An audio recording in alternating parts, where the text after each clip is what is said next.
पश्चिम बंगाल की एक और सीट, इस सीट पर सबकी नजर है और वो सीट है आसनसोल, यानी कि शत्रुघ्न सिन्हा टीएमसी के प्रत्याशी हैं। पार्टी ने फिर उन्हें मैदान में उतारा है। 2022 उपचुनाव में आसनसोल से वो सांसद बने। टीएमसी में आने से पहले वो बीजेपी में रहे हैं, कांग्रेस में भी रहे हैं। अभिनेता होने की वजह से वो काफी लोकप्रिय हैं और पहले बिहार के पटना साहिब से बीजेपी के सांसद रहे। बीजेपी ने एस आलूवालिया को उनके खिलाफ चुनावी मैदान में उतारा। ये आलोक जी समझ नहीं पाया मैं कि एस आलूवालिया को बीजेपी ले जा करके और पश्चिम बंगाल में लड़ाती आसनसोल से, कारण?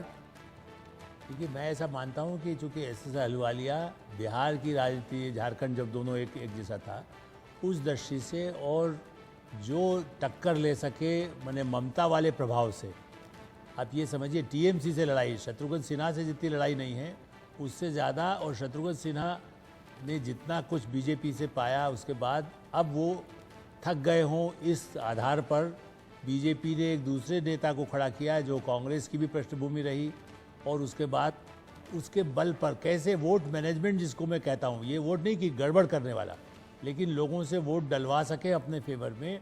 आसनसोल उस तरह का माइंस वाला इलाका जुड़ा हुआ या पुराना जुड़ा हुआ, इस दृष्टि से मुझे लगता है कि बीजेपी ने एक बड़ा दाव खेला है शत्रुघ्न सिन्हा को भी इस बार किसी तरह पराजित करने के। अरविंद जी, आपको क्या कारण लगता है? और फिर अगर दोनों आउटसाइडर्स हैं तो फिर सोशल इक्वेशन कहाँ जाकर ठहरता है? पॉकेट्स हैं बंगाल में, जैसा मैंने पहले चर्चा की, मुसलमानों के पॉकेट्स हैं, वैसे हिंदी भाषी लोगों के पॉकेट्स हैं। हाँ। नॉर्थ बंगाल का एक पॉकेट है, तो ये हिंदी भाषियों के पॉकेट वाला सीट है और प्रोमिनेंट सीट है जहाँ हिंदी भाषी डोमिनेट करते हैं। मेरे ख्याल से शत्रुघ्न सिन्हा का आना टीएमसी को लाभ करेगा, खास तौर से तब जब बीजेपी का एक कैंडिडेट वहाँ से वापस हो चुका है। माहौल शुरू में बहुत अनुकूल था बीजेपी के, और हिंदी भाषियों में बीजेपी काफ़ी मजबूत है।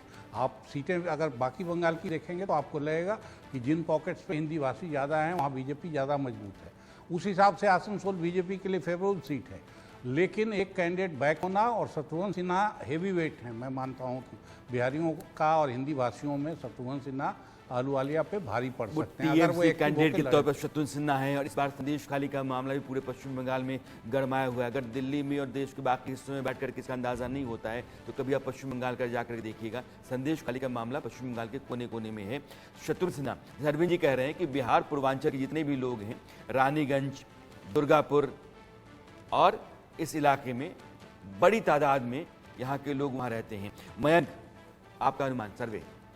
जी, मैं सबसे पहले बोलना चाहूँगा एस आलूवालिया को यहाँ पे बीजेपी ने इसलिए उतारा है क्योंकि कहीं ना कहीं उनकी प्राथमिक शिक्षा जो है वो दुर्गापुर से हुई है। तो इससे इन लोगों ने दो समीकरण बनाने का कोशिश किया है कि एक जो नॉन बंगाली है, जो नॉन स्पीकिंग क्राउड है वहाँ पे, उसको टारगेट करने का, और साथ साथ जो वहाँ के बंगाली हैं उनको टारगेट करने का।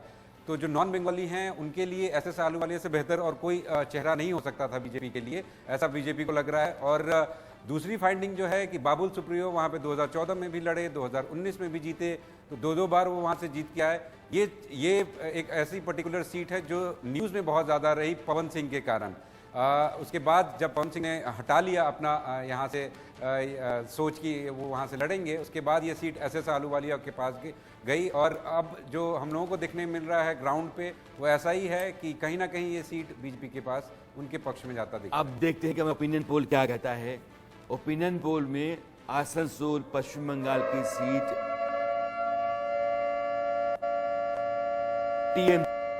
टीएमसी के शत्रुघ्न सिन्हा यहां हार सकते हैं, यानी कि एस आलूवालिया जो बीजेपी के उम्मीदवार हैं आसनसोल से, उनके जीतने की संभावना ज़्यादा है शत्रुघ्न सिन्हा के मुकाबले। ज़मीन पर इंडिया न्यूज़ और डी डायनेमिक्स का जो सर्वे है, उस सर्वे के ज़रिए हमने यह पाया कि आसनसोल में बीजेपी के उम्मीदवार एस आलूवालिया इस बार शत्रुघ्न सिन्हा को हरा सकते हैं और यह सीट बीजेपी जीत सकती है।